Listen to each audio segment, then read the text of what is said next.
Yes, reka nguhe ikaze wowe uduteze amatwi hano kuri EM Empire, aho tubagezaho amakuru agiye atandukanye uyu munsi hirya no hino mu Rwanda ndetse n'ahandi hagiye hatandukanye. Uyu munsi rero ni inkuru ibabaje cyane irimo kuvugwa n'abantu bagiye batandukanye, ni inkuru itari nziza habe na gato cyane cyane by'umwihariko ku bakirisitu cyangwa se ku bantu bizera Kiliziya Gatolika cyangwa se abo twita abakatolike.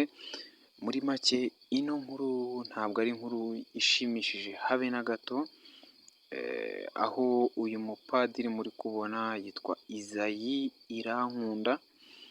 Uyu mupadiri rero yari amaze igihe gitoya ndetse yari amaze igihe kitari kirekire kingana n'amezi 5 aribwo agiye mu gipadiri.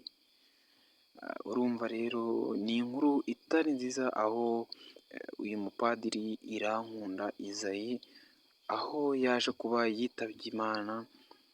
Ni amakuru atugezeho muri aka kanya, amakuru arimo acicikana ku mbuga nkoranyambaga zigiye zitandukanye hirya no hino mu Rwanda.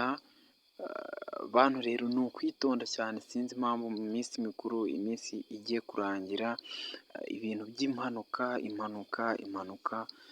impanuka ziri kugenda zirahitana abantu benshi bagiye batandukanye. Sinzi niba tuzavuga ngo imodoka bazihagarike, kuko muri ino minsi birakabije cyane. Rero ni amakuru atari meza ku bakirisitu bavandimwe b'abakirisitu ba Katolike.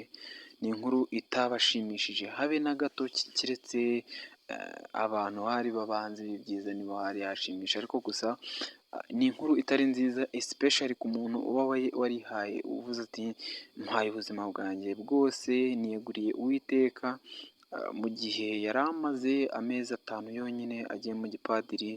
None rero dore ubuzima bwe, urugendo rwe rw'ubuzima arusoreje ahangaha. ni inkuru mbese itari nziza habe na gato, inkuru itigeze ishimisha abakirisitu ba Katolike, ba Kiliziya Gatolike. Mbere na mbere hano kuri EM Empire nibwo tubonye aya makuru, reka tuyageze ku bantu bose abashaka kuyamenya.